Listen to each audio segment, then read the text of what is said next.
الكتاب لما تصدون عن سبيل اللہ من آمن تبغونها عوجا وانتم شهداء. یہ ہے اہل کتاب تمہیں کیا ہو گیا ہے، کیوں اللہ کے راستے سے لوگوں کو روکتے ہو؟ لما تصدون عن سبیل اللہ، کیوں خود بھی رکے ہوئے ہو، خود بھی محروم ہو، اور ہم تو ڈوبے ہیں صنم تم کو بھی لے ڈوبیں گے.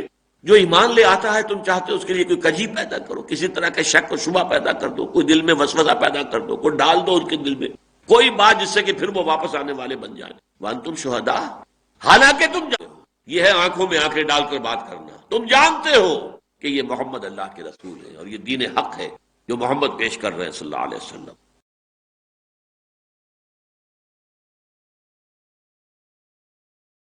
وَاعْتَصِمُوا بِحَبْلِ اللَّهِ جَمِيعًا وَلَا تَفَرَّقُوا، اور سب کے سب مل کر اللہ کی رسی کو مضبوطی سے تھام لو اور تفرقے میں مبتلا نہ ہو.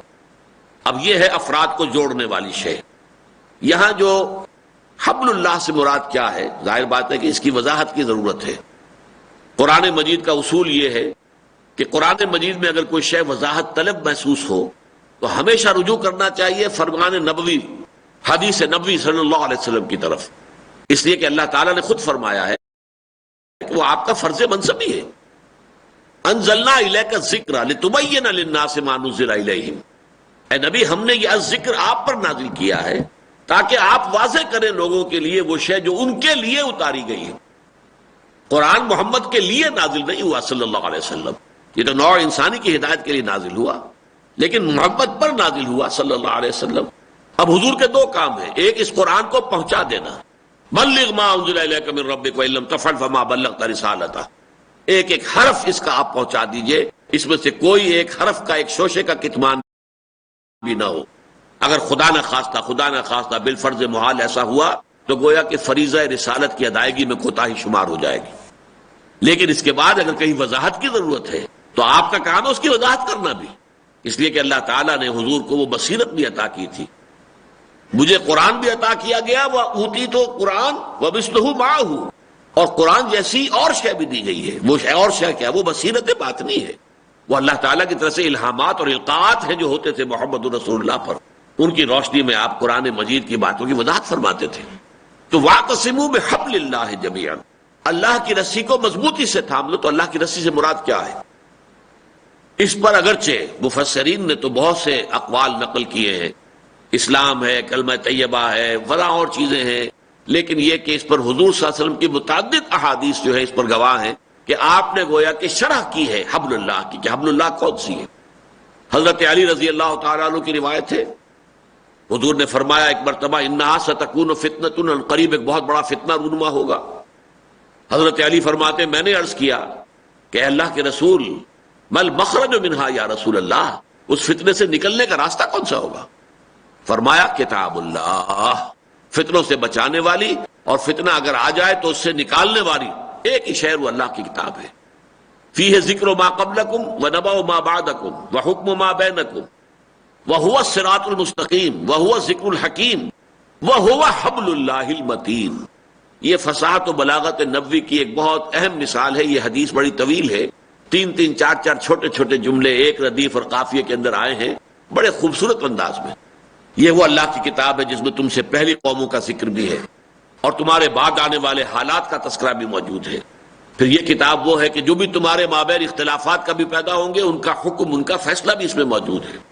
یہی ذکر حکیم ہے، یہی صراط مستقیم ہے جس کی اللہ سے استدعا کرتے ہوئے اہدنا الصراط المستقیم، اور یہی حبل اللہ المتین ہے، یہی ہے اللہ کی مضبوط رسی. ایک دوسری حدیث جو ہے عبداللہ ابن مسعود رضی اللہ تعالی عنہ سے، اس میں ان کو فرماتے کہ حضور نے ارشاد فرمایا القرآن حبل اللہ الممدود من السماء الى الارض، قرآن اللہ کی رسی ہے جو آسمان اور زمین کے درمیان تنی ہوئی ہے، جو چاہے اسے چمٹ جائے، اس کو مضبوطی کے ساتھ تھام لے. اور اس سے بھی زیادہ پیاری حدیث جس میں کہ نقشہ سامنے آتا ہے اس ماحول کا جس میں کہ حضور اور صحابہ تھے، کہ ایک مرتبہ یہ طبرانی کی روایت ہے کہ حضور اپنے حجرے سے برآمد ہوئے تو دیکھا کہ مسجد کے ایک کونے میں کچھ صحابہ بیٹھے ہوئے قرآن مجید کا مذاکرہ کر رہے ہیں، سمجھا رہے ایک دوسرے سے. تو حضور کے چہرے پر بشاشت کے آثار ظاہر ہوئے، آپ خوش ہوئے اور آپ چل کر ان کے پاس آئے قدم بقدم. پہلے تو آپ نے بڑا پیارا سوال کیا جس کا جواب گویا کہ ایک ہی ہو سکتا تھا، دوسرے کسی سے جواب کا امکان ہی نہیں. الستم تشہدون، کیا آپ لوگ اس کی گواہی نہیں دیتے اللہ الہ الا اللہ، کہ اللہ کے سوا کوئی معبود نہیں، وانی رسول اللہ، اور میں محمد صلی اللہ علیہ وسلم میں اللہ کا رسول ہوں، وَهَذَا الْقُرْآنُ جَاءَ مِنْ عِنْدِ اللَّهِ، اور یہ قرآن وہ ہے جو اللہ کے پاس سے آیا ہے۔ صحابہ کا جواب کیا ہو سکتا تھا؟ بلا یا رسول اللہ، اے اللہ کے رسول کیوں نہیں، ہم اس کے گواہ ہیں۔ تب آپ نے فرمایا فَاسْتَبْشِرُوا، تو خوشیاں مناؤ، جشن مناؤ، فَإِنَّ هَذَا الْقُرْآنَ، تو یہ قرآن وہ شے ہے کہ طرفہ بِأَيْدِيكُمْ وَطَرفہ بِيَدِ اللَّهِ، اس کا ایک سرا تمہارے ہاتھ میں ہے اور ایک سرا اللہ کے ہاتھ میں۔ اس کے بعد جو ہے کسی ابہام کی، کسی بھی طرح کے شک و شبہ گنجائش نہیں رہی کہ وَاعْتَصِمُوا بِحَبْلِ اللَّهِ سے مراد ہے قرآن مجید کو مضبوطی سے تھام لو۔ البتہ جمیعاً کے بارے میں دو آراء ہیں۔ جمیعاً جو ہے سب مل جل کر تھام لو، یہ بھی معنی اس کے ہو سکتے ہیں، اور پورے قرآن کو تھامو، یہ نہ ہو کہ قرآن مجید کے حصے بکھرے کر لو، جیسا کہ ہمارے ہاں ہو گیا ہے، بالفعل ہو گیا ہے۔ آپ دیکھیں گے کہ مثلا ہمارے ہاں کے لوگ ہیں، علماء ہیں، واعظ ہیں، وہ ایک خاص قسم کی آیات ہی کی تلاوت کریں گے اپنے تقاریر میں، وہ دوسری قسم کی چیزیں ان کے تقاریر میں، خطبات میں، وعظ میں آئیں گی نہیں۔ لیکن یہ کہ ضرورت اس بات کی ہے کہ قرآن مجید کے یہ حصے بکھرے نہ کیے جائیں۔ الذین جعلوا القرآن عضین، یہ سورہ حجر میں جو آیا ہے کہ جنہوں نے قرآن کو بوٹیاں بنا دیا، قرآن کا قیمہ کر دیا ہے، اڑائے کچھ ورق لالے نے، کچھ نرگس نے، کچھ گل نے، چمن میں ہر طرف بکھری ہوئی ہے داستان میری، اور اڑالی قمریوں نے، طوطیوں نے، اندلیبوں نے، چمن والوں نے مل کر لوٹ لی طرز فغاں میری، تو کسی کے پاس کچھ ہے، کسی کے پاس کچھ ہے۔ وَاعْتَصِمُوا بِحَبْلِ اللَّهِ جَمِيعًا، اللہ کی رسی قرآن کو مضبوطی کے ساتھ تھامو سب مل کر، اور پورے قرآن کو۔ تو وَاعْتَصِمُوا بِحَبْلِ اللَّهِ جَمِيعًا وَلَا تَفَرَّقُوا، اس کا نتیجہ کیا نکلے گا کہ تم تفرقے میں مبتلا نہیں ہوگے، یہ گویا کہ اس کا نتیجہ ہے۔ متفرق مت ہو جاؤ، اور اس میں یہ بات ہم پہلے نوٹ کر آئے ہیں کہ اختلاف علیحدہ شے ہے اور افتراق علیحدہ شے۔ اختلاف تو ہو جائے گا، قرآن کی آیت کی تعویل میں بھی اختلاف ہو سکتا ہے، حدیث کے مفہوم میں، مدلول میں بھی اختلاف ہو سکتا ہے۔ یہ اختلاف ہے جو امام ابو حنیفہ میں اور امام شافعی میں، امام مالک میں ہوا ہے، یہ اختلافات اپنی جگہ ہیں، جینوئن ہیں۔ افتراق یہ ہوتا ہے کہ من دیگرم تو دیگری، اب اس کو اتنا زور دے دینا ان اختلافات کے اوپر کہ اس کی وجہ سے مستقل فرقوں میں تقسیم ہو جائیں، اپنی علیحدہ جو ہے پہچانیں معین کر لیں، اپنے شاعر علیحدہ کر لیں، اپنے آپ کو دوسروں سے جدا کریں۔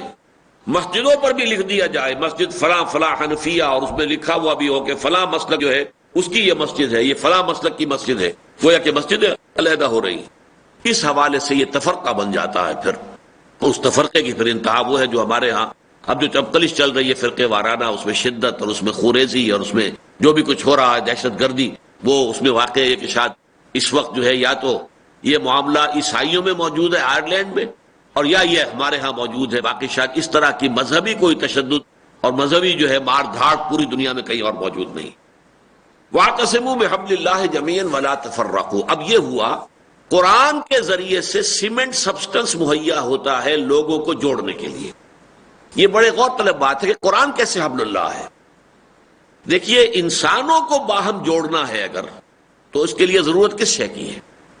انسان حیوان عاقل ہے، اس کو اللہ نے ایک عقل دی ہے، ایک فکر ہے، اس کی سوچ ہے، اس کے نظریات ہیں، اس کے افکار ہیں، خیالات ہیں، ان افکار و خیالات اور نظریات پر مبنی اس کے مقاصد ہیں۔ اب اگر مقاصد جدا جدا ہیں، اور مقاصد جدا کیوں ہے کہ نظریات جدا جدا ہیں، تو ان آدمی کو جوڑیں گے کیسے آپ؟ بظاہر آپ نے جوڑ بھی دیا، تب بھی ذہن تو ان کے ایک دوسرے کے خلاف کام کر رہے ہیں، ایک دوسرے سے علیحدہ کام کر رہے ہیں۔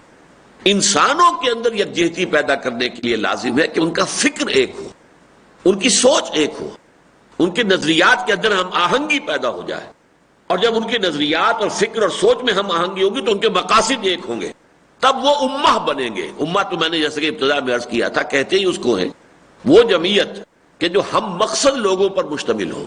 مقاصد کا تعلق انسان کے فکر اور نظریے سے ہے۔ آپ کا نظریہ اگر کچھ اور ہے تو اس کے مطابق یہ مقاصد زندگی کے بنیں گے۔ آپ کا نظریہ حقیقی ایمان ہے تو اس سے آپ کا مقصد زندگی بنے گا اللہ کی رضا حاصل کرنا بالآخر، اور دنیا میں اللہ کے دین کو غالب کرنے کی جد و جہد کرنا، یہ آپ کا مقصد بن جائے گا، خود بخود بن جائے گا۔ اگر اللہ پر اور رسول پر اور قرآن پر اور آخرت پر جو یقین ہے، جو ایمان ہے آپ کے دلوں میں جاگزی ہے، تو نظریے کی بنیاد پر مقصد وجود میں آتا ہے۔ مقصد کی ہم آہنگی ہوگی تب کہ جب کہ نظریہ ایک ہو، اور نظریہ ایک کرنے والی شے قرآن ہے۔ آپ کے اندر ہم آہنگی پیدا کرے گی، آپ کی سوچ میں، آپ کے نظریات میں، آپ کے فکر میں، آپ کے اینگل آف ویو میں، آپ کے نقطۂ نظر میں. اس سے نتیجتاً کیا ہوگا کہ آپ کا مقصد ایک ہو جائے گا، ہم مقصد ہوں گے، اور تبھی آپ کی امت بنتی ہے. اور جتنی کچھ اس کے اندر یہ یک رنگی اور ہم آہنگی ہوگی فکری اور مقصدی، اتنی ہی یہ امت مضبوط ہوگی، مستحکم ہوگی، طاقتور ہوگی، قوی ہوگی. وَاعْتَصِمُوا بِحَبْلِ اللَّهِ جَمِيعًا وَلَا تَفَرَّقُوا وَاذْكُرُوا نِعْمَةَ اللَّهِ عَلَيْكُمْ إِذْ كُنتُمْ أَعْدَاءً. اور ذرا یاد کرو اللہ کے اس انعام کو جو تم پر ہوا جبکہ تم آپس میں دشمن تھے. فَأَلَّفَ بَيْنَ قُلُوبِكُمْ، تو اللہ نے تمہارے دلوں میں الفت پیدا کر دی. فَأَصْبَحْتُمْ بِنِعْمَتِهِ إِخْوَانًا، تو تم اللہ کی نعمت سے آپس میں بھائی بھائی بن گئے. ان الفاظ کا مصداق اول تو پورے عرب کے لوگ ہیں. عرب میں قبائلیت اور قبائل کی آپس کی خانہ جنگی، یہ گویا کہ ان کا جس کو کہتے ہیں اس بات رول. مستثنا وہ 4 مہینے ہوتے تھے، وہ اشہر حرم جو حج کی وجہ سے اور عمرے کی وجہ سے، یہ چونکہ روایت چلی آ رہی تھی حضرت ابراہیم کے زمانے سے، تو 4 مہینے تو وہاں بد امنی نہیں ہوتی تھی، امن کے، چین کے، سکون کے ہوتے تھے. باقی 8 مہینے اٹ واز دی رول. اس قبیلے نے اس کے اوپر مار دھاڑ کی ہے، اس نے اس کے اوپر دھاوا بول دیا ہے، اس نے اس پر شمخون مارا ہے، اس نے اس کو لوٹا ہے. یہ کام ان کا تھا، صبح شام کا، رات کا، ہمیشہ کا. لیکن یہ کہ جب اسلام آیا تو اسلام نے ان قبیلوں کو جوڑا ہے، اور اس طریقے سے جوڑا، ایک بنیاد مرصوص بنا دیا. ایک ایسا دین کہ اس میں عبادت بھی ہو رہی ہے تو ایک جماعت کی شکل میں ہو رہی ہے، صفے باندھے ہوئے لوگ کھڑے ہیں اور ایک امام، اور جیسے کہ ملٹری پیریڈ ہوتی ہے کہ کوشن ایک ملا ہے اور اس کے ساتھ حرکت سب کی ایک جیسی ہے. اللہ اکبر کہا ہے اور سب کے سب رکوع میں چلے گئے ہیں. سمع اللہ لمن حمدہ کہا ہے اور سب کے سب کھڑے ہو گئے. یہ کیفیت. ورنہ یہ کہ جو حالی نے نقشہ کھینچا تھا کہ کہیں پانی پینے پلانے پہ جھگڑا، اور کہیں گھوڑا آگے بڑھانے پہ جھگڑا، اور کہیں جھگڑا شروع ہو جائے تو پھر وہ جھگڑا جو ہے نسلاً بعد نسلاً چلتا تھا. لیکن اس قوم کو اللہ تعالیٰ نے ایک یکجہتی والی قوم، ایک بنیاد مرصوص، ایک ایسی فصیل کے جس کی تمام اینٹیں ایک دوسرے کے ساتھ جڑی ہوئی ہیں، باہم سیمنٹ سبسٹنس قرآن بن گیا نا، اس لیے اس نے ان کو جوڑا ہوا تھا.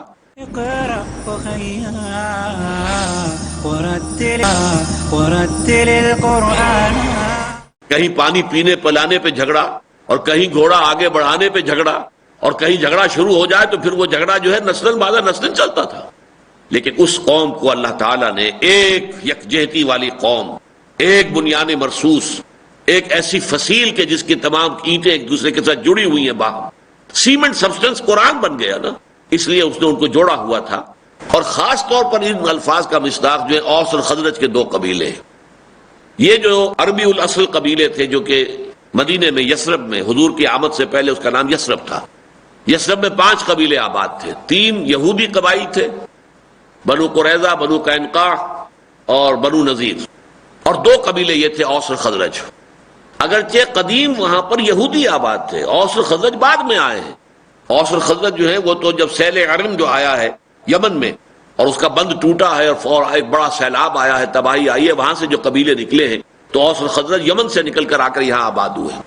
لیکن چونکہ بہرحال یہ عرب تھے، اور یہ جو یہودی تھے یہ گویا کہ جیسے دیمک کھائی ہوئی لکڑی ہوتی ہے، ان کے اندر مذہبی اخلاقی اعتبار سے جو ہے وہ جان نہیں رہی تھی. کانہم خشب مسندہ والی بات جو منافقین کے لیے آئی ہے قرآن مجید میں سورہ منافقون میں، بحیثیت مجموعی یہود کا حال وہ ہو چکا تھا. لہذا ان میں طاقت نہیں تھی، قوت نہیں تھی.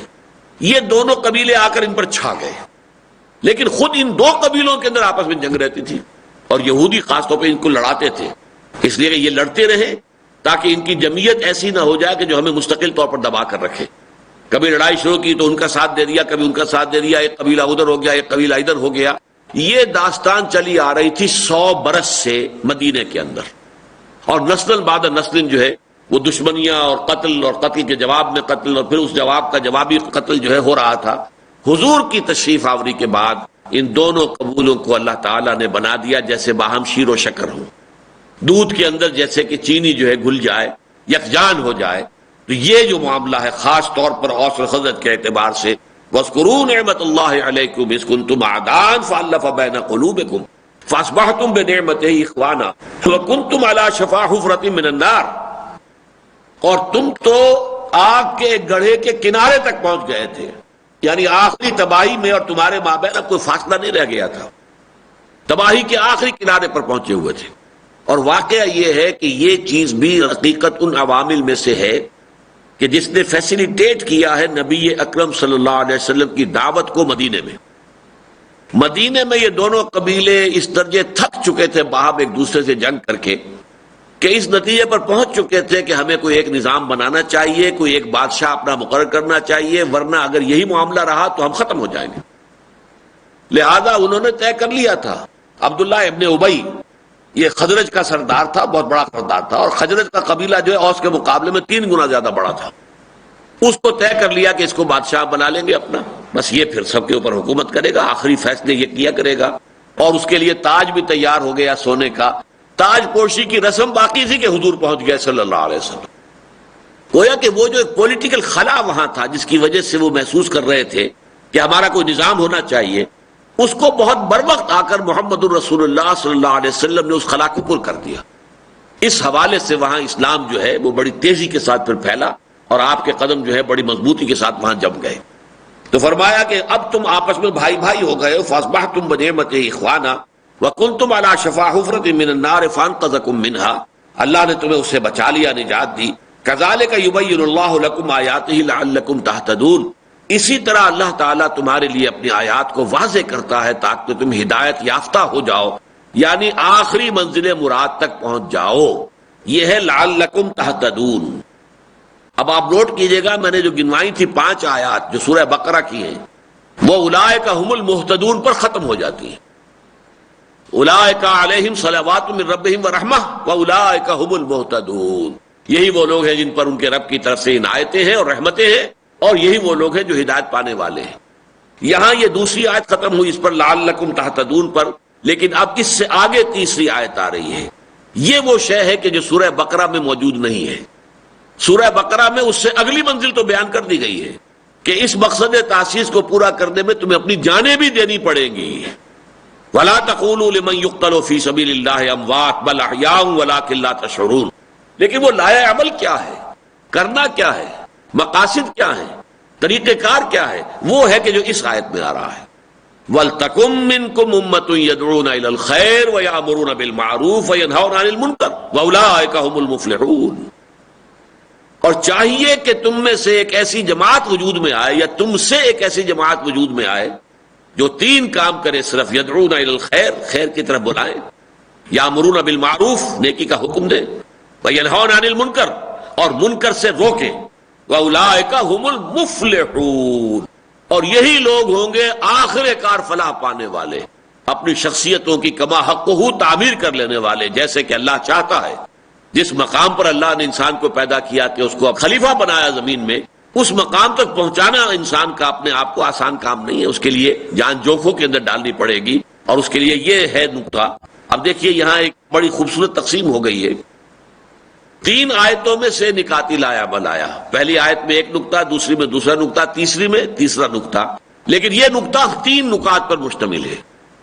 ایک تو منکم کے بارے میں جان لیجیے، 2 آ رہا ہے، وَلْتَكُن مِّنكُمْ أُمَّةٌ، ایک تو یہ ہے کہ تم میں سے ایک ایسی امت ہونی چاہیے، یہ من تبعیضیہ کہلائے گا، اور ایک یہ تم سے ایک ایسی امت وجود میں آنی چاہیے، یہ گویا کہ بیانیہ کہلائے گا۔ چنانچہ عرب کہتے تھے للامیر من اولاد ہی جند، ہمارا جو امیر ہے اس کی تو اولاد ہی ایک لشکر کی شکل میں ہے۔ یہاں من جو ہے بیانیہ ہے، تبعیضیہ نہیں ہے کہ اولاد میں سے کچھ لشکر ہے، نہیں، وہ اولاد اللہ نے اس کو اتنی دی ہے، ابن سعود کی طرح 50 بیٹے دے رکھے تو وہ تو خود ہی گویا کہ ایک لشکر ہے اپنی جگہ پر۔ للامیر من اولاد ہی جند، اس کی تو اپنی اولاد میں ایک لشکر موجود ہے، تو یہ یہاں پہ تبعیضیہ نہیں ہے بلکہ یہ بیانیہ ہے، اس کی اولاد ایک لشکر کی شکل میں ہے۔ تو اے مسلمانوں، اب تمہاری جمعیت کو اس شکل میں ڈھل جانا چاہیے کہ تم 3 کام کرو صرف، یہ ہوگا بیانیہ۔ اور ایک شکل یہ ہو سکتی ہے، اور یہ اس صورت میں ہوگی کہ اگر امت، اس وقت تو اس کا کوئی امکان نہیں، جو بھی شکل تھی وہ تو پوری کی پوری امت مخاطب ہے، اور وہی امت ہے جو آگے چل کر آ رہا ہے، کنتم خیر امت اخرجت للناس تأمرون بالمعروف وتنہون عن المنکر وتؤمنون باللہ، تو پوری امت اس حال میں تھی۔ لیکن یہ کہ ہمیشہ تو یہ حال رہنے والا نہیں تھا، اللہ کے علم میں تھا۔ امت سو جائے گی، امت اپنے مقصد کو بھول جائے گی، کہلائے گی امت محمد، لیکن اس امت کا مقصد تاسیس کیا تھا وہ اس کے سامنے رہے گا ہی نہیں۔ اس وقت پھر کیا شکل ہوگی؟ ویسے تو امت ہوگی، اب آج جو ہے 120 130 140 150 کروڑ امتی موجود ہیں، لیکن امت تو کہیں نہیں ہے، کوئی امام ان کا ایک نہیں ہے۔ پھر یہ کہ وہ مقصد زندگی جو ہے وہ تو ان کی نگاہوں سے اوجھل ہے۔ تو دنیا کی دوسری اقوام جس طرح اپنے لیے اپنے مفادات کے لیے جد و جہد کرتی ہیں، اسی طرح یہ اپنے مفادات کے لیے، اپنے قومی مفاد کے لیے، اپنے ملکی مفاد کے لیے کوشش کر رہے ہیں، لہذا یہ دوسری قوموں کی طرح کی قوم بن گئے۔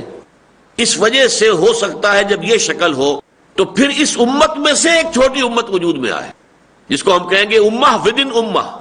جیسے آپ دو الفاظ جو ہے استعمال کرتے ہیں، پارٹی ود ان پارٹی۔ ایک بڑی پارٹی تھی کانگریس، ایک اس میں فارورڈ بلاک تھا سبھاش چندر بوس کا، تھا کانگریس ہی کا حصہ، لیکن it was in it self a party, small party with in a big party. Congress بڑی پارٹی اور وہ فارورڈ بلاک سبھاش چندر بوس کا، وہ اس کے اندر ایک سیکشن، اس کا ایک ٹکڑا، اس کا ایک حصہ، یا ہم کہتے ہیں اسٹیٹ ود ان اسٹیٹ۔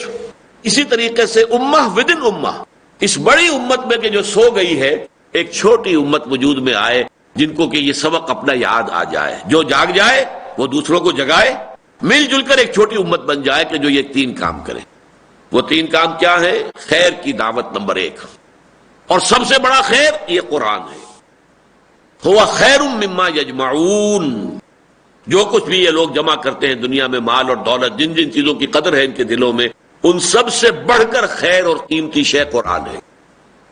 اسی قرآن کے حوالے سے وہ شخص جو قرآن کو پڑھنے پڑھانے کے لیے اپنی زندگی وقف کر دے، وہ سب سے بہترین انسان ہے۔ خیرکم من تعلم القرآن وعلمہ، تم میں سے بہترین لوگ وہ ہیں جو قرآن سیکھیں اور سکھائیں، پڑھیں اور پڑھائیں، سمجھیں اور سمجھائیں۔ تو اس اعتبار سے یدعون الی الخیر کے معنی ہوں گے یدعون الی القرآن، دعوت الی القرآن، بلاؤ قرآن کی طرف، دعوت دو قرآن کی طرف۔ اسی سے اس امت کے اندر اپنا مقصد کا شعور پیدا ہوگا دوبارہ، پھر یہ پوری امت جاگ جائے گی، ہوش میں آئے گی۔ اس وقت جو کچھ ہم کر رہے ہیں وہ گویا کہ اس آیت پر عمل کر رہے ہیں۔ اس اجتماعیت کا کام کیا ہے؟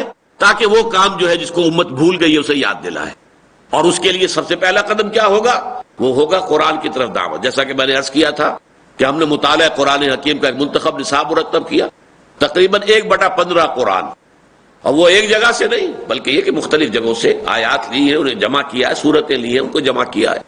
اس کو تو ذریعہ بنایا ہم نے قرآن سے ابتدائی تعارف، اور قرآن کا جو فکر ہے بنیادی، اور قرآن کی جو دعوت ہے بنیادی، اس کو لوگوں کے سامنے لانے کا ذریعہ بنایا اس منتخب نصاب کو۔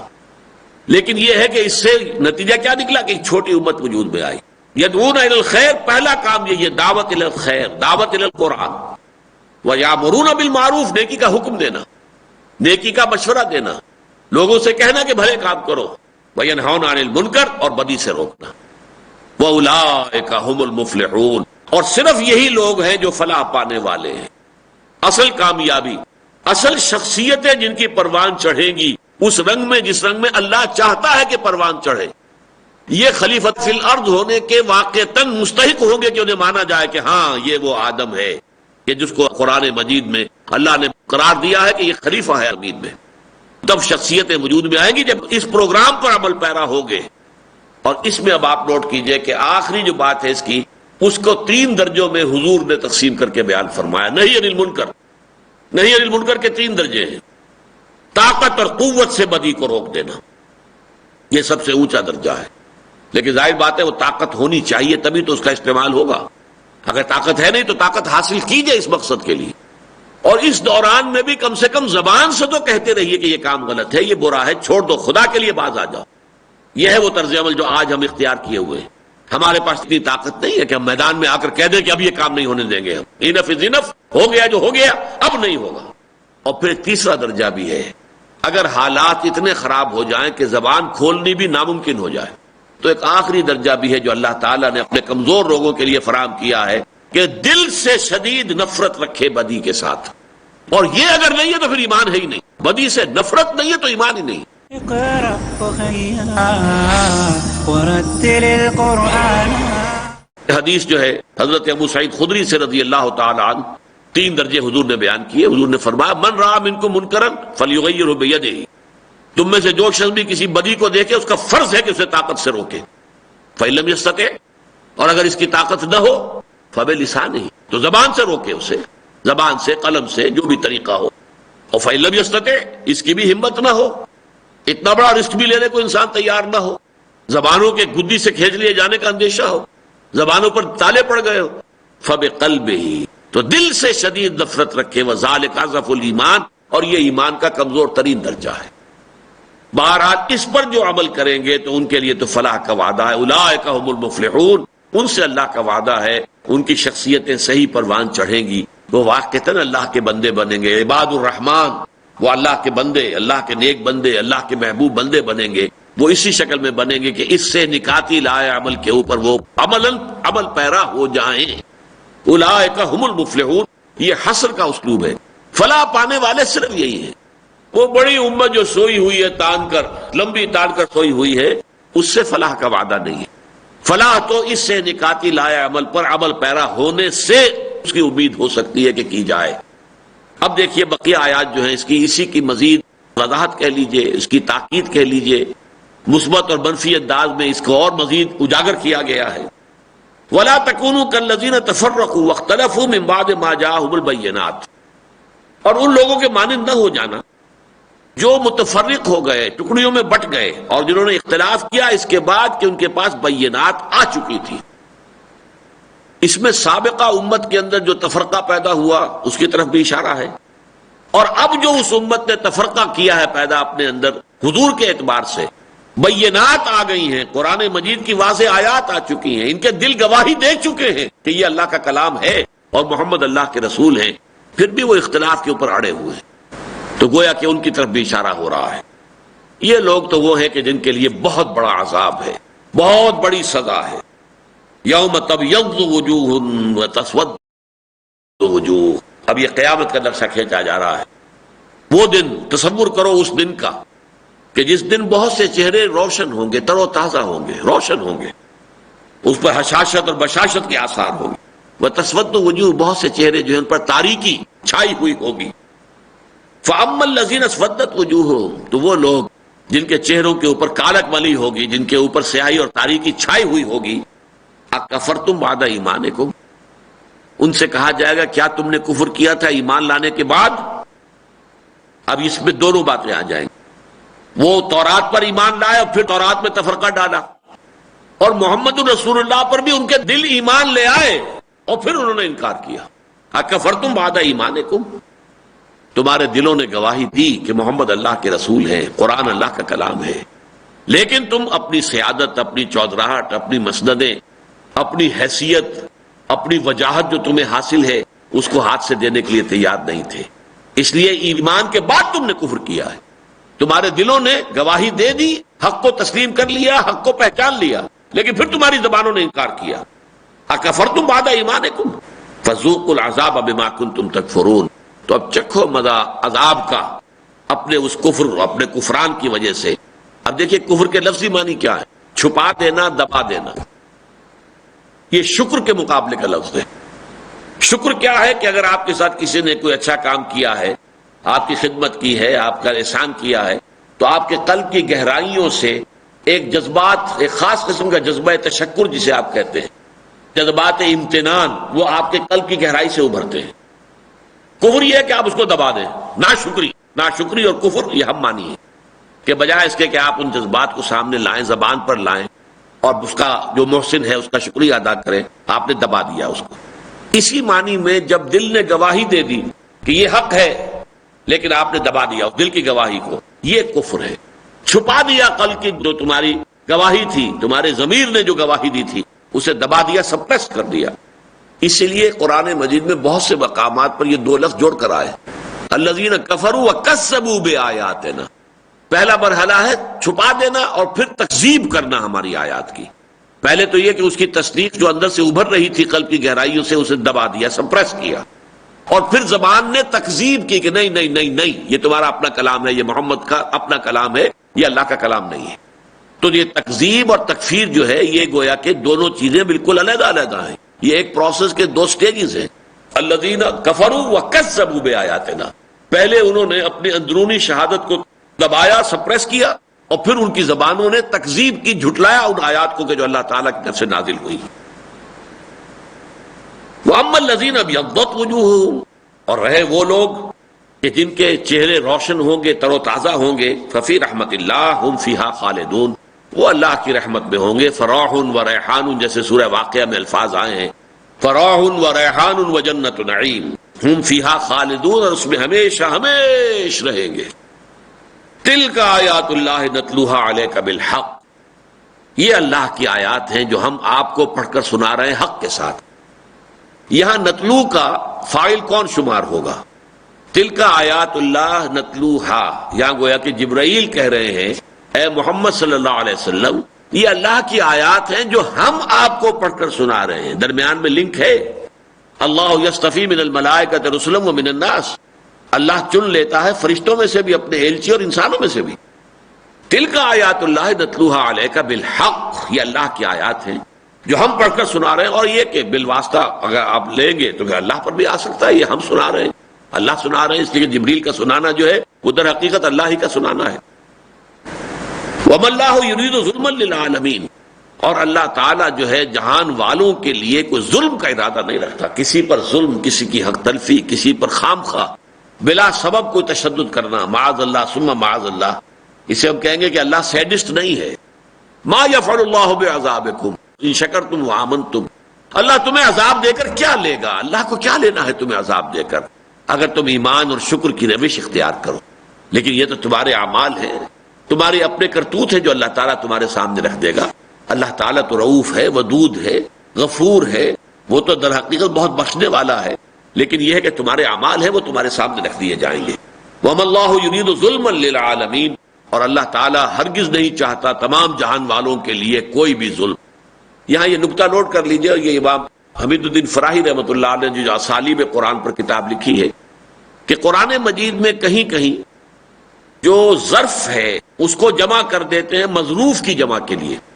عالم، عالمین، عالم میں بسنے والے سب لوگ، تمام جہان والے. ایک ہے تمام جہانوں کے لیے اللہ تعالیٰ کوئی ظلم نہیں چاہتا، ترجمہ یہ بھی ہو سکتا ہے وَمَا اللَّهُ يُرِيدُ ظُلْمًا لِلْعَالَمِينَ، اللہ تعالیٰ تمام جہانوں کے لیے کوئی ظلم کرنے کا ارادہ نہیں رکھتا. لیکن ایک شکل یہ ہے کہ یہ عالم ظرف ہے، مظروف اس میں ہے اقوام، انسانی، انسانوں میں سے کسی پر بھی اللہ تعالیٰ ظلم کا ارادہ نہیں رکھتا. کسے باشد وَلِلَّهِ مَا فِي السَّمَاوَاتِ وَمَا فِي الْأَرْضِ، اور یقیناً اللہ ہی کی ملکیت ہے ہر وہ شے جو آسمانوں میں ہے اور ہر وہ شے جو زمین میں ہے. ملکیت تامہ، ملکیت مطلقہ صرف اللہ کی ہے. وَإِلَى اللَّهِ تُرْجَعُ الْأُمُورُ، اور بالآخر تمام معاملات اللہ ہی کی طرف لوٹا دیے جائیں گے. یہ رکوع تو مکمل ہوا، لیکن چونکہ اگلے رکوع کی پہلی آیت کو اس کے ساتھ جڑ رہی ہے، یہ گویا کہ اعلان ہے. یہ تو پہلے کہہ دیا گیا، یہ تو اس کا جو ترتیب ہے اس کو یوں سمجھیے کہ اے مسلمانوں تمہارے افراد پختہ ہونے چاہیے، تقوی دل میں ہو، عمل میں اللہ کی فرما برداری ہو، اور دونوں حد کمال کو پہنچے ہوئے ہو. تقوی جتنا کہ تقوی کا حق ہے، اور کوئی لمحہ بھی تمہارا جو ہے وہ نافرمانی میں بسر نہ ہو. پہلے تو ایسے افراد تیار کرو، پھر قرآن مجید کے سیمنٹ سبسٹنس سے ان کو جوڑ کر ہم خیال، ہم مسلک، ہم مقصد بنا دو تاکہ وہ بنیاد مرصوص ایک فصیل بن جائے. یہ جمعیت جو وجود میں آئی اس کو تین کام کرنے ہیں: دعوت الی الخیر، دعوت الی القرآن، امر بالمعروف، نہی عن المنکر. نہی عن المنکر کے تینوں جو مختلف درجے ہیں. تو یہ گویا کہ ایک ہدف دیا جا رہا ہے، تم سے ایک ایسی جماعت وجود میں آ جانی چاہیے. یہ من بیانیہ کہہ رہا ہوں. اب یہ کہا جا رہا تم ہو گئے ہو، اب تمہیں سرٹیفائی کیا جا رہا ہے. کنتم خیر امت اخرجت للناس، اے مسلمانوں اب تم واقعتاً بن چکے ہو وہ بہترین امت. جو مقصد تھا سامنے رکھا گیا تھا اس مقصد کی تکمیل ہو گئی ہے. تم اس مقصد کو پورا کرنے والا گروہ بن کر سامنے آ گئے ہو. یہ سرٹیفکیٹ ہے جو اللہ تعالیٰ کی طرف سے دیا جا رہا ہے. کنتم خیر امت اخرجت للناس، اب تم ہو گئے ہو، اب تم نے شکل اختیار کر لی ہے، اب تم کوالیفائڈ ہو کہ تمہارے لیے یہ بات ہم کہہ رہے ہیں کہ تمہیں دنیا والوں کے لیے ہم نے برپا کیا ہے. تمہارا کام ہے تأمرون بالمعروف وتنہون عن المنکر وتؤمنون باللہ، نیکی کا حکم دو، بدی سے روکو، اور اللہ پر ایمان پختہ رکھو. اللہ پر ایمان پختہ ہوگا تبھی اس راہ کی مشکلات تمہارے لیے آسان ہوگی، تبھی تم اپنا سب کچھ اس کی راہ میں خرچ کر دینے کے لیے اور اپنی تمام صلاحیتیں اور اوقات اور اپنے تمام وسائل و ذرائع اس کے لیے وقف کرنے کے لیے تیار ہو جاؤ گے. آخری دار و مدار تو ایمان پر ہے. جتنا گہرا ایمان ہوگا اتنا ہی در حقیقت تمہارے اندر اس کام کے لیے ارادہ بھی ہوگا اور پختگی بھی ہوگی، استقامت بھی ہوگی، صبر بھی ہوگا، اور اس کے اوپر تم پوری طریقے سے کاربند رہ سکو گے۔ اقرأ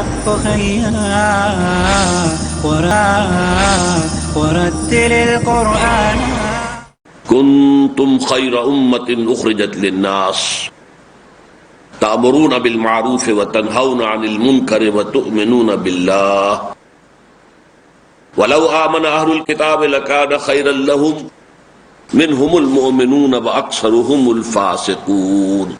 سورہ آل عمران کے 12ویں رکوع کی پہلی آیت اس اعتبار سے بہت اہم ہے کہ یہ ان دو آیات میں سے ایک ہے کہ جن میں قرآن مجید میں امت مسلمہ کی تاسیس کی غرض و غایت بیان ہوئی ہے۔ کچھ حوالہ اس آیت کا اس سے پہلے آ چکا ہے، اپنے ذہن میں تازہ کر لیجئے کہ چھوٹی سے چھوٹی اجتماعیت بھی بنتی ہے تو اس کے کچھ مقاصد ہوتے ہیں۔ کوئی انجمن ہے، کوئی ادارہ ہے، کوئی ایسوسیشن ہے، کوئی انسٹیٹیوشن ہے، تو اس کی کوئی نہ کوئی غرض تاسیس ہوتی ہے، کوئی مقصد ہوتا ہے جس کے لیے کہ اس کو وجود میں لایا جاتا ہے۔ اسی کے لیے پھر میمورینڈم جو کہلاتا ہے، قرارداد تاسیس۔ تو اس امت، عظیم امت، اس کی غرض تاسیس کیا ہے، اس کا مقصد وجود کیا ہے، سورہ بقرہ اور سورہ آل عمران میں دو مختلف پیرایوں میں وہ بیان ہوا۔ وَكَذَلِكَ جَعَلْنَاكُمْ أُمَّةً وَسَطًا لِتَكُونُوا شُهَدَاءَ عَلَى النَّاسِ وَيَكُونَ الرَّسُولُ عَلَيْكُمْ شَهِيدًا۔ اسی طرح ہم نے تمہیں بنا دیا ہے وہ درمیانی امت کہ تاکہ تم ہو جاؤ گواہ پوری نوع انسانی پر، یہ پر خاص طور پر زور دے کر میں کہہ رہا ہوں، اور رسول ہو جائیں گواہ تم پر۔ اب اس کے پس منظر میں پورا ایک فلسفہ ہے کہ مقصد رسالت کیا ہے۔ تمام رسول جو ہے وہ اللہ کے گواہ بن کر آئے ہیں۔ اس گواہی کا ایک پہلو دنیا میں ہوتا ہے اور ایک آخرت میں ہوتا ہے۔ دنیا میں وہ حق کی گواہی دیتے ہیں، حق کے حق میں گواہی دیتے ہیں، اپنے قول سے، اپنے عمل سے، طرز عمل سے۔ لیکن آخرت میں وہ گواہی دیں گے پروسیکیوشن وٹنس کی حیثیت سے، اللہ تعالیٰ کی عدالت میں سرکاری گواہ کی حیثیت سے کھڑے ہوں گے، اور وہاں گواہی دیں گے کہ اللہ تیرا جو ہدایت کا پیغام آیا تھا ہم نے انہیں پہنچا دیا تھا، اب یہ ذمہ دار ہے۔ They are accountable, they are responsible. چونکہ یہ گواہی خلاف پڑنے والی ہے نوع انسانی کے، اس لیے اس کے لیے لفظ اعلیٰ آتا ہے، شہیدن علیکم، تمہارے خلاف۔ اس لیے کہ عربی کا قاعدہ یہ ہر شخص کے علم میں ہے کہ کسی شے کے کسی کے حق میں ہونے کے لیے حرف لام آتا ہے، اور کسی کے خلاف ہونے کے لیے اعلیٰ آتا ہے، جس کے لیے اہم ترین اور مختصر ترین جو ہے گواہی یاد رکھنا آسان ہے بہت۔ حدیث نبوی کے الفاظ قرآن کے بارے میں، القرآن حجت لک او علیک، یہ قرآن یا تو حجت ہے تمہارے حق میں، اس پر عمل کرو، اسے اپنا امام بناؤ، یہ تمہارے حق میں گواہی دے گا اللہ کہ اے اللہ تیرا یہ بندہ مجھے پڑھتا بھی تھا، مجھے سمجھتا تھا، مجھ پر عمل کرتا تھا، اس نے مجھے اپنا امام بنایا تھا بالفعل۔ وَاجْعَلْهُ لَنَا إِمَامًا وَنُورًا وَهُدًى وَرَحْمَةً، یہ صرف دعا ہی نہ ہو جو ہماری زبانوں سے نکل رہی ہو، بلکہ بالفعل ہمارے عمل کی عکاسی کر رہی ہو، تو یہ ہمارے حق میں گواہ ہوگا۔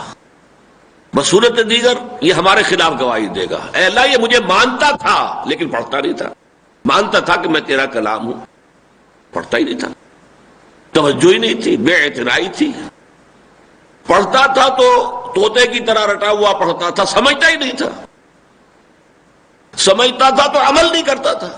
یہ ساری گواہیاں خلاف جا رہی ہیں۔ اب گویا کہ یہاں پر استغاثہ لے کر قرآن کھڑا ہو رہا ہے اس انسان کے خلاف، اس لیے القرآن حجت لک او علیک، یا یہ قرآن حجت ہوگا تمہارے حق میں یا تمہارے خلاف۔ تو شہادت علی الناس، لوگوں کے خلاف گواہی، اسی لیے پر کہہ رہا ہوں میں، گواہی کسی کے حق میں ہوتی، کسی کے خلاف ہوتی۔ کسی مقدمے میں آپ گئے ہیں، یا تو مدعی کی طرف سے گواہ ہیں تو اس کے حق میں گواہی دے رہے ہیں، اور آپ کی گواہی جو ہے مدعا علیہ کے خلاف جا رہی ہے، یا مدعا علیہ کی طرف سے گواہی دینے کے لیے آئے تو اس کے حق میں گواہی دے رہے ہیں جو مدعی کے خلاف جا رہی. تو گویا کہ کسی کے حق میں کسی کے خلاف. حق کے لیے لفظ آیا ہے کونوا قوامین للہ شہداء بالقسط، اور کونوا قوامین بالقسط شہداء للہ، اللہ کے حق میں گواہ بن کر کھڑے ہو جاؤ. دنیا میں جو گواہی تمہیں دینی وہ اللہ کے حق میں دینی ہے، اور وہ لوگوں کے خلاف ہو جائے گی قیامت کے دن کہ اللہ they can't plead ignorance. یہ اس عذر کا سہارا نہیں لے سکتے کہ ہمیں معلوم نہیں تھا کہ تو ہم سے کیا چاہتا ہے. یہ اگنورنس کی پلی جو ہے ممکن نہیں ہے لینی، اس لیے کہ ہم نے وہ پہنچانی تھی بات تک. اللہ حل بلغت، اور میں نے آتے ہوئے اللہ میں نے تو ان سے ان کے 1.25 لاکھ کے مجمع سے گواہی لی تھی. انہوں نے بیک زبان کہا تھا انا نشهد انك قد بلغت الرسالة واديت الامانة ونصحت الامة وكشفت الغمة. تو یہ گواہی جو رسول دیا کرتے تھے اب یہ گواہی ہے اس امت کے حوالے. اس دنیا میں وہ اپنے قول سے، اپنے عمل سے، اپنی دعوت و تبلیغ سے، اپنے خود رویے اور طرز عمل سے، انفرادی سطح پر بھی اجتماعی طور پر بھی اللہ کے دین کے گواہ بن کر کھڑے ہو جائیں، اللہ کے حق میں، اللہ کے دین کے حق میں اور اللہ کے رسول کے حق میں گواہی دے تو بھی محمد کی رسالت کی گواہی. گواہی کیسے دو گے؟ اپنے قول سے، اپنے عمل سے، اجتماعی طور پر، انفرادی طور پر. اور یہ گواہی لوگوں کے خلاف ہو جائے گی قیامت کے دن کہ وہ یہ نہیں کہہ سکیں گے کہ ہمارے پاس تو آپ کا پیغام پہنچا ہی نہیں تھا. رسلا مبشرین و منذرین لئلا یکون للناس علی اللہ حجۃ بعد الرسل. ہم نے اپنے رسولوں کو مبشر اور نذیر بنا کر بھیجا تاکہ رسولوں کی آمد کے بعد پھر لوگوں کے پاس کوئی دلیل، کوئی حجت، کوئی عذر باقی نہ رہ جائے اللہ تعالیٰ کے محاسبے کے مقابلے میں. وقال اللہ عزیز حکیمہ، اور اللہ تو ہے ہی عزیز زبردست لیکن حکیم بھی ہے. وہ جیسے چاہے محاسبہ کر لے، لیکن اس نے محاسبے کا اپنا نظام بنایا ہے. پہلے بات پہنچاتا ہے، اس کے بعد محاسبہ کرتا ہے. یہ نہیں کہ بغیر پہنچائے محاسبہ کر لے، یہ اس کی حکمت کا تقاضا ہے. تو وہ آیت ہے غرض تاسیس امت مسلمہ کی سورہ بقرہ میں. یہ آیت ہے غرض تاسیس بیان کر رہی ہے جو امت محمد کی اس سورہ مبارکہ میں کنتم خیر امت. اب یہاں خیر کہا گیا، تم بہترین امت ہو گئے ہو. یہ میں ذرا وضاحت کروں گا اس کی کہ یہ میں ترجمہ کیوں کر رہا ہوں. عام طور پہ ترجمہ ہوتا ہے تم بہترین امت ہو، میں ترجمہ کر رہا ہوں تم بہترین امت ہو گئے ہو. اخرجت للناس، جسے برپا کیا گیا ہے، نکالا گیا ہے لوگوں کے لیے، بنی نوع انسان کے لیے. تامرون بالمعروف، تمہارا یہ طرز عمل ہے یا تمہیں یہ کرنا چاہیے کہ نیکی کا حکم دو نوع انسانی کو، وتنہون عن المنکر، بدی سے روکو، وتؤمنون باللہ، اور اللہ پر اپنا ایمان پختہ رکھو. یہ آیت اور اس سے پہلے جو 104 نمبر والی آیت ہم پڑھ چکے ہیں، وَلْتَكُمْ مِنْكُمْ أُمَّةٌ يَدْعُونَ إِلَى الْخَيْرِ وَيَأْمُرُونَ بِالْمَعْرُوفِ وَيَنْهَوْنَ عَنِ الْمُنْكَرِ وَأُولَٰئِكَ هُمُ الْمُفْلِحُونَ. ان دونوں کے مابین ربط اور تعلق کیا ہے اس کو اچھی طرح سمجھ لیجئے.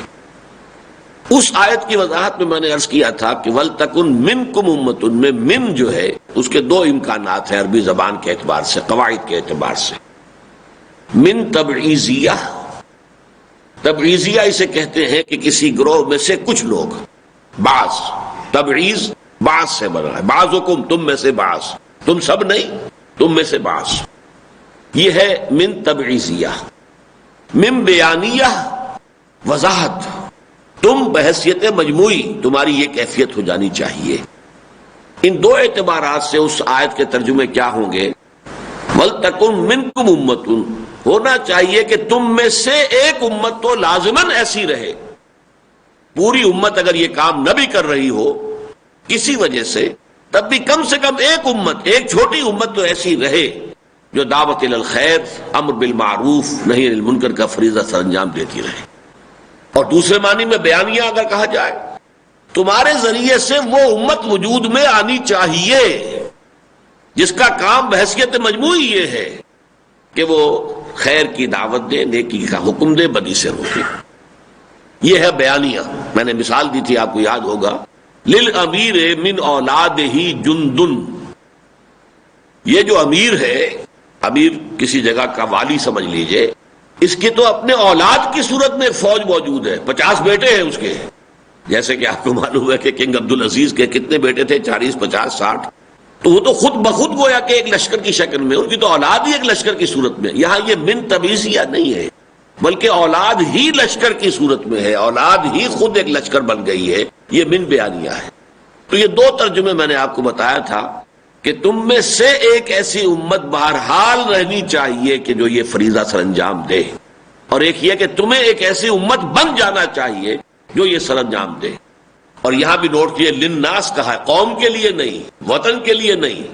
بالکل وہی بات جو سورہ بقرہ میں قرآن کی دعوت کے لیے لفظ آیا تھا، یا ایھا الناس اعبدوا یا ایھا الناس اعبدوا ربکم الذی خلقکم والذین من قبلکم لعلکم تتقون. یا قومیں نہیں، حالانکہ حضرت نوح نے پکارا ہے تو یا قومیں، حضرت ہود نے کہا ہے تو یا قومیں، حضرت صالح نے کہا ہے تو یا قومیں. جس نے پکارا یا قومیں، سوائے محمد الرسول اللہ کے کہ انہوں نے پکارا پوری نوع انسانی کو، یا ایھا الناس اعبدوا ربکم الذی خلقکم والذین من قبلکم لعلکم تتقون. یہ عالمی کردار ہے جو اس امت کے حوالے کیا گیا ہے.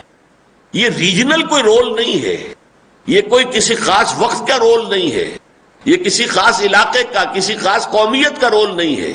یہ وطن اور قوم اور نسل سے بہت بالا تر ہو کر آفاقی انداز میں اخرجت للناس، لوگوں کے لیے، بنی نوع آدم کے لیے، ان کی ہدایت کے لیے، ان کی رہنمائی کے لیے، ان کو سیدھی راہ کی دعوت دینے کے لیے، انہیں نیکی کے راستے پر چلانے کے لیے، انہیں بدی سے روکنے کے لیے بہت بڑا رول ہے جو انٹرنیشنل لیول پر تمہارے سپرد کیا جا رہا ہے، اور تم اب اس کو کوالیفائی کرتے ہو. اقرأ أخيا ورتل القرآن اصبح بصوتك اسمع الأكوان.